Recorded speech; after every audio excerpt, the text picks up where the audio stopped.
Good morning, guys. It is the day that we're going to the Young Living Farms, and this farm that we're going to was the original farm, like #1 where Young Living was born. So this farm is very special to Young Living. And something to note about the Young Living's farms, we have farms all over the world, but the soil has never been touched by chemicals before, and it never will be touched by chemicals. So that is very cool. It's a very cool fact about Young Living Farms and our oils in general. They care a lot about the product, and I love that. So today I'm going to actually get to see the seed to seal process in its entirety for the most part. I don't think I'm going to see them put labels on the bottle, but I'm going to get to see where they harvest, plant, harvest, distill, the whole process, and I'm really excited. We do have a long bus ride today. Oh, and we're wearing our farm shirts. We're wearing our farm shirts today. And we do have a long bus ride.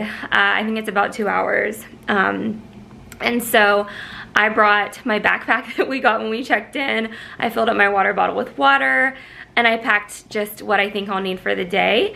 I'm really excited. Can you tell? I'm gonna go down and get some coffee, but before, I'm gonna just show you what I packed in my bag. So I filled my water bottle with water. I put my Dramamine in this little side case. I love that the little zipper pulls have the Young Living logo. My Dramamine, because I do get car sick. I put my sunglasses in here and my phone. Oils that were already in it, the Young Living sunscreen, some chapstick, the hand sanitizer, some oils, some deep relief, and then I put my wallet right here, I think. No, my wallet's in the main thing. Yeah, I put my wallet in here, and I think all I need now is, I'm gonna put a sweater in just in case, because the first day we were here it was a little bit chilly. And then some lip gloss, and I'm going down to get a coffee, like I said, before we load the buses. And Nick is still working out, so hopefully he gets it together. Okay, I'm also gonna throw in a butterfly clip in case it's windy or something, my thieves wipes, a mask in case we go somewhere where we need it, my lanyard, and my notepad, and my lip gloss. I knew the Starbucks line would be long, which is why I came down here 30 minutes early, and everybody is waiting for their Starbucks, which, I mean, obviously. Tara is 30 today. Happy birthday, Tara. Thank you. It's a big one. I know. It's also Reese Bear's birthday today. Yeah, and Tara's friend Vanessa is in the hospital about to have her baby, so we'll have 3 August 19th babies. I said this on Instagram already, but I know the comments on here are gonna be, you know, what they are, but you know, I am not at home for Reese's actual birthday, but we're celebrating it in 3 days. We have a big party planned. And the only thing that I want to say about not being there for her birthday is, if I were a man on a work trip, would you feel the same way? Or would you say, no, he just has to provide for his family? And that is all I have to say about that. Happy birthday, Tara, Reese, and congratulations, Vanessa. Her water broke at like 4. That is, she texted me too. She was like, I'm gonna have a baby on Reese's birthday. Oh, you pour it in.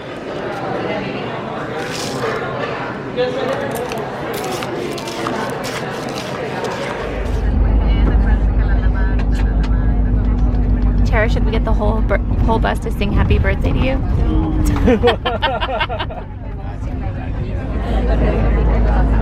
Look at the pig, look at the pig.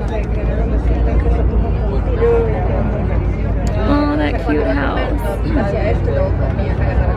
Hi,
We're just very intrigued with the. No, I mean we can work side by side with her.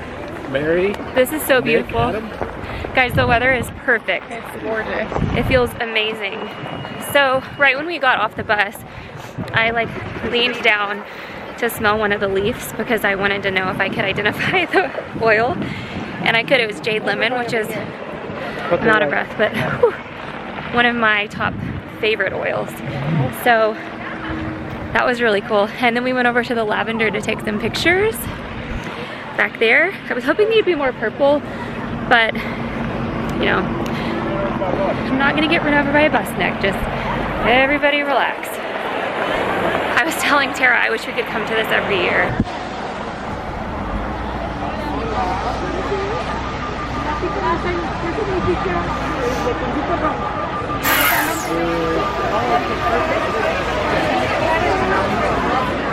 This is like the most lush grass I've ever seen. But he did it, and he was so proud of himself.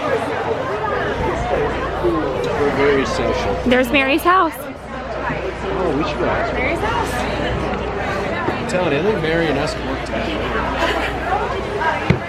So far I'm the most impressed just about the grass in general. It's very lush. Nick, why can't you make our yard this lush? What? Why can't you make our yard this lush? Because we live in Texas.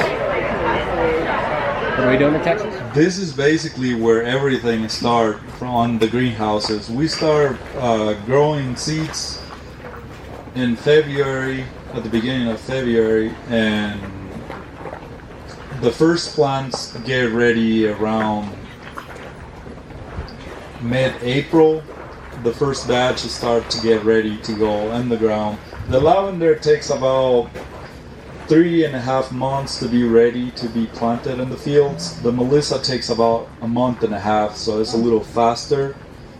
And both of them require a lot of work to do. We do not use any pesticides or chemical fertilizers. Everything that we use here is totally organic, and we basically, when we grow the plants from seeds, we baby them for about a year, and that's what it takes for them to be ready to here to make it easier to collect them. We already did the lavender. You can see a little bit of particles of the lavender on those tables on that side. There's probably a few seeds.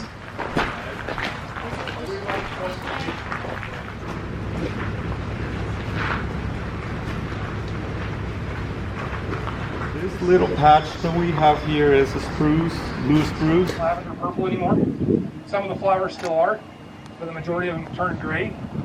That's what we look for is when we want to cut that. Is as soon as they start to lose that vibrancy, that bright purple, that tells us that plant's ready to go in the cooker. Get harvested and go in the cooker. What we did is we went out and we put a wooden stake in the ground, we labeled it, and we cut that lavender that was close to that stake. And the reason being is that we're going to test the constituents of that oil in that lavender to know if those are ideal mother plants. When I say mother plants, those are the plants, those plants for testing the genetics of them for the seeds that we're going to gather for next year's babies. Yeah, so we're in the distillery. Another thing amazing about this is steam. We use the cleanest steam in the world. It's what I would describe as a culinary steam. There's 0 chemicals that travel with our steam. So you have to go out there and like pick it.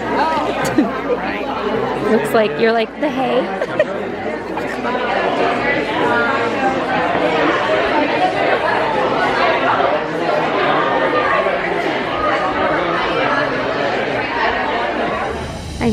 I can smell that so strong. So is it this or this? I think it's that, right? Okay, let's think No, scientifically. it's definitely in the mason. It's what? Well, it's about to be full. Well, hi. Hello. How are you guys? Excited, I guess. This room, while we're here, this room has 3 purposes. First, the filtration, because after all the distillation is made, all this oil come here in order to do 3 things. First, filtration, because some oil came with some particles still. Then we filtrate it. And then, this is the most important part that you have to know, and you have to pay attention. We decanted which means we take away some volatiles of the oil in order to age the oil and stabilize it. When you age it, you stabilize the oil. So after that, this is fresh for you guys who smell the difference. But after being decanted, one sample is taken to this room, the other part of the oil room, in order to see if the oil accomplished the SOP, standard operation process of the chemical profile. Which means you see if the chemical profile is in the range, each compound that we can trace. And after that, we take and storage the oil. That's the purpose of this. So filtration, decantation, and storage. And then we have a fresh lavender oil here, and then you have aged lavender here, like that you buy, and this is the fresh before the decantation and the process. And then I invite you guys to smell it and feel the difference between something that is not that aerated and aged, in contrast to the final essential oil. There we go. This is the Then you feel the difference. I can smell it, and it's like really, it's thinner. It's thinner. Yeah, that's a good word. That's the one that's not aged, so it doesn't really smell like the lavender oil that's aged. The seed distill process comes to an end, and we confirm all of our results. So we take every time that we distill, then we pull a sample. Once we filter it, then we take it into here. Everyone familiar with the instrumentation? GC, gas chromatograph. So what this does, then you'll inject the oil into the column. This is a 60-meter hollow column. So 60 meters that it passes through there. A lot of people use 30 meters, but you get a lot better separation of all of your compounds and volatiles using the 60. It takes us a lot longer, but it's well worth it. So once that happens, then it will give us a printout. So it gives me the time and the percentage of each and every compound. Then we compare that to Young Living standards and make sure that it passes the specification. And then if it does, then we mix the whole harvest together, test it again, and also do optimum rotation, refractometer, and then we send it to quality and control in Spanish Fork, Utah, and they'll test it once more. Wow. And we do one more test before we harvest called the pre-distillation harvest. So as the crop's coming into maturity, it's getting 25, 80% full bloom of lavender. We'll take a couple kilos, distill it in a small extraction chamber, same process, test it, and then we're waiting for the chemistry and the yield to come into optimal range. Once that does, then the scientist on the farm will tell the field crew, okay, we're good, go ahead and harvest. But we're still monitoring that whole process through the harvest. We'll have them all throughout the day. If you get back to the hospitality desk, you don't have it, you didn't bring your badge, come down. Okay, so they gave us a beautiful lunch. This is obviously couscous, salad, and then they have fresh fruit with, I don't know what the difference is, but there were 2 different fruit dips. And this is a Young Living lavender infused cookie. I did the turkey pesto sandwich, and that's it. At the very beginning, Gary was a one-man show. I said that to you yesterday. He did everything himself. He tilled the land. He planted the seed. He planted the seed in the greenhouses. He grew the plants there. He transplanted them into the fields.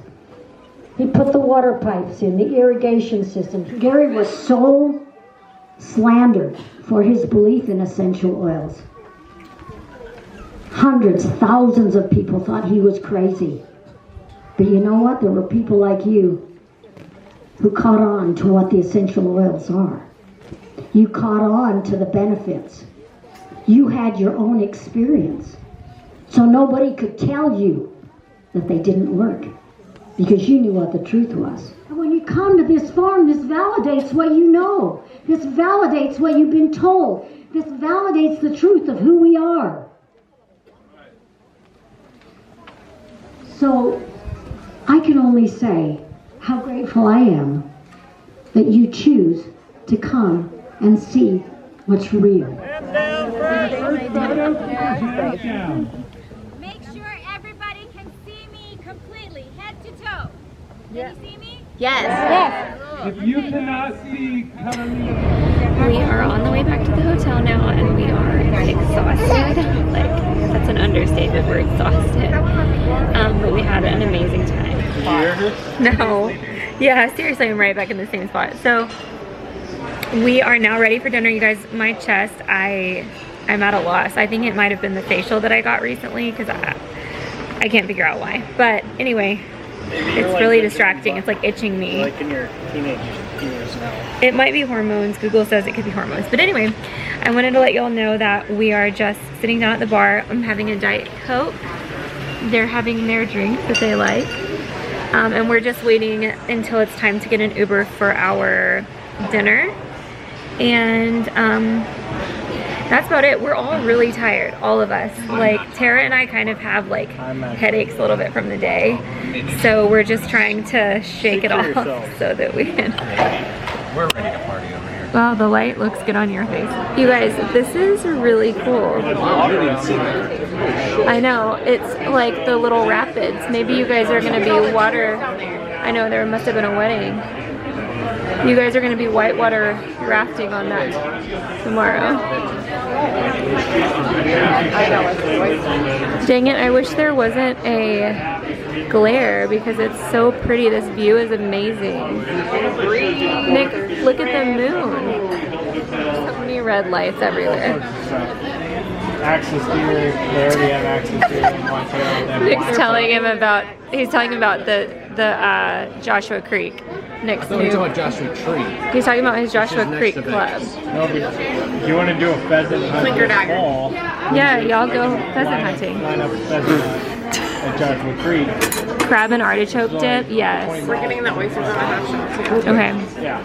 And the brie. Brie. Yeah. We'll go to Vegas too. Yeah, that sounds good. Brie, oysters, and crab and artichoke dip.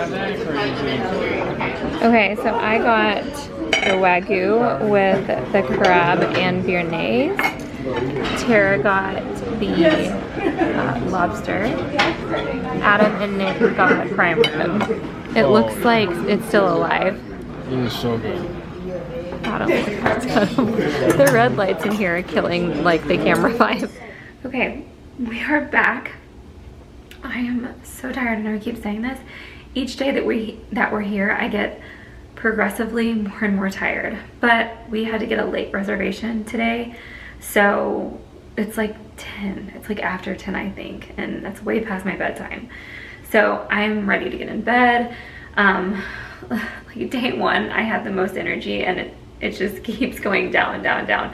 But I don't have anything tomorrow until our cocktail dinner tomorrow night. Nick, Tara, and Adam are going whitewater rafting tomorrow, but I'm gonna be staying here, so I will have a lot of time to just relax and do whatever I want. I'll probably go shopping, go to Starbucks, things like that. So thank you guys so much for watching this video, and I'll see you in the next one. Bye.